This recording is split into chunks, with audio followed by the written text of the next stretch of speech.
Triveni rail স্টেশনের উচ্ছেদকে কেন্দ্র করে আজ স্থানীয়দের মধ্যে তীব্র উত্তেজনা ছড়িয়ে পড়ে। ব্যান্ডেল কাটোয়া শাখা ত্রিবেণী রেল স্টেশনের পাশে রেলের জমিতে বসবাসরত এবং ব্যবসায়িক কার্যক্রম চালানো মানুষদের উচ্ছেদের জন্য রেলের পক্ষ থেকে একটি নোটিশ লাগানো হয়েছিল। তবে সেই নোটিশে কোনো সই বা সিলমোহর ছিল না, যা এলাকাবাসীর মধ্যে অসন্তোষের জন্ম দেয়। নোটিশ জারি হওয়ার প্রায় 20 দিন পর এদিন রেল কর্তৃপক্ষ বিশাল সংখ্যক জিআরপি ও আরপিএফ বাহিনী নিয়ে উচ্ছেদের উদ্দেশ্যে সেখানে উপস্থিত হয়। রেল পুলিশের এই উপস্থিতি দেখে এলাকাবাসীর সঙ্গে সঙ্গে প্রতিরোধে নেমে পড়েন। জাতীয় বাংলা সম্মেলনের পক্ষ থেকে এবং স্থানীয় ব্যবসায়ীরা একসাথে বিক্ষোভ প্রদর্শন করেন। প্রতিবাদের অংশ হিসেবে স্থানীয় মহিলারা ত্রিপল পেতে রেল স্টেশনের পাশে বসে পড়েন এবং স্লোগান তুলে তাদের দাবি জানাতে থাকেন। উচ্ছেদ করা যাবে না। তাদের প্রধান দাবি ছিল পুনর্বাসনের ব্যবস্থা না করে কোনো অবস্থাতেই তাদের উচ্ছেদ করা যাবে না। ওই এলাকায় প্রায় 100টি পরিবার বসবাস করে আর প্রায় 50টি দোকান রয়েছে, যেগুলো তাদের জীবিকা নির্বাহের একমাত্র উপায়। কেউ 30 বছর ধরে, কেউ আবার 20 বছর ধরে এই এলাকায় বসবাস করে আসছেন। কেন হঠাৎ আজকে এই বিক্ষোভ? আজকে এই হঠাৎ এই বিক্ষোভ যে আজকে ঠিক 10 দিন আগে রেল হঠাৎ করে আমাদের এসে বলে যে তোমাদের উঠে যেতে হবে। তা এই মুহূর্তে 10 দিনের মধ্যে একটা ফ্যামিলি যেখানে আজকে 40-50 বছর ধরে রয়েছে, সেখান থেকে আজকে একটা সংসার গুছিয়ে ঘর বাড়ি ভেঙে পুজোর মধ্যে ভাদ্র মাসে আমরা কোথায় যাব? এর মধ্যে এরা কি করে বলে যে এর মধ্যে আজকে উচ্ছেদ চাই? তাদের কি ঘর সংসার নেই?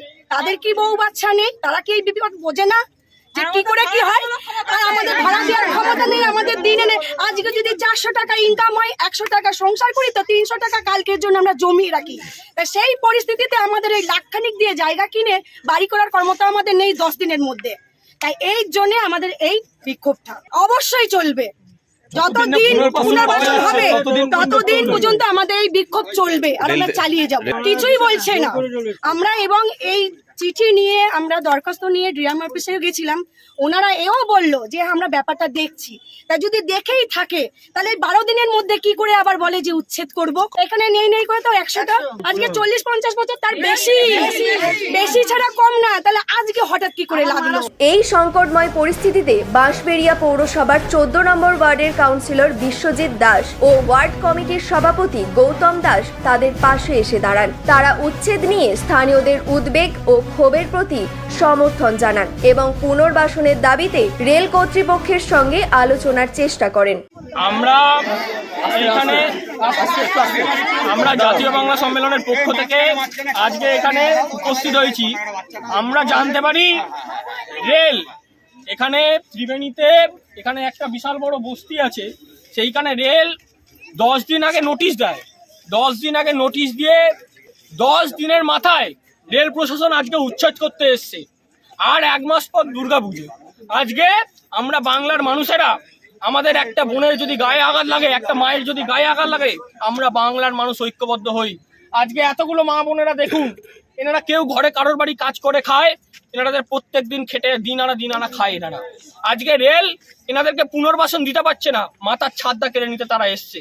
আমরা এখানে মায়েরা, এখানে প্রত্যেকে হাজারে হাজারে লোক উপস্থিত হয়েছে। এখানে প্রায় 100-র ওপর পরিবার আছে। আজকে 100-র ওপর পরিবার, একজন পিছু মাথা পিছু যদি একটা পরিবার পিছু 4 জন করে থাকে, মানে ধরুন 400 জন। আজকে রেল 400-র ওপর মানুষের মাথার চাঁদ কেড়ে নিতে, সেই বাচ্চা ছেলেগুলো আছে এখানে দেখুন। রেল নোটিশ দিয়েছিল, রেল নোটিশ দিয়েছিল 10 দিনের মাথায় নোটিশ দিয়ে আজকে উচ্ছেদ করতে এসছে। আজকে পুনর্বাসন না দিয়ে তারা কোনোভাবে এখানে উচ্ছেদ করতে আমরা দেব না, এটা হচ্ছে আমাদের দাবি। শেষ পর্যন্ত জিআরপির পক্ষ থেকে আশ্বাস দেওয়া হয় যে তাদের দাবি বিবেচনা করে এই মুহূর্তে উচ্ছেদ কার্যক্রম স্থগিত রাখা হবে।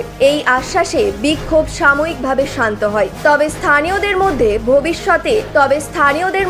ভবিষ্যৎ নিয়ে উদ্বেগ থেকেই যায়। আমরা এখানে আজকে দীর্ঘ 25 বছর 30 বছর ধরে এখানে ব্যবসা বাণিজ্য করছি। করার পরে আমাদের হঠাৎ করে এই যে নোটিশটা দিল, বলছে আপনাদের সরে যাবে। এই মুহূর্তে আমরা কি করে সরে যেতে পারি? আর এখানে 12 থেকে 15, 20 খানা, 25 খানা, 30 খানা দোকান আছে এই জায়গার মধ্যে। 30 খানা দোকানের আজকে 30 বছর ধরে তাদের ফ্যামিলি, ছোট ছোট বাচ্চা দীর্ঘদিন ধরে এক সিস্টেমে চলছে। হঠাৎ করে বলছে তোমরা ভেঙে নিয়ে চলে যাও, নাহলে আমরা ডোজার নিয়ে আসবো, ইত্যাদি নিয়ে আসবো, ভেঙে দেবো। হ্যাঁ, আজকে পুলিশ এসছে, পুলিশের বিরুদ্ধে আমরা আন্দোলন বা পিটিশন বা সব রকম বাজার থেকে আমরা সবাই এসেছি তাদের বিরুদ্ধে বলার জন্য। এখানে 35-40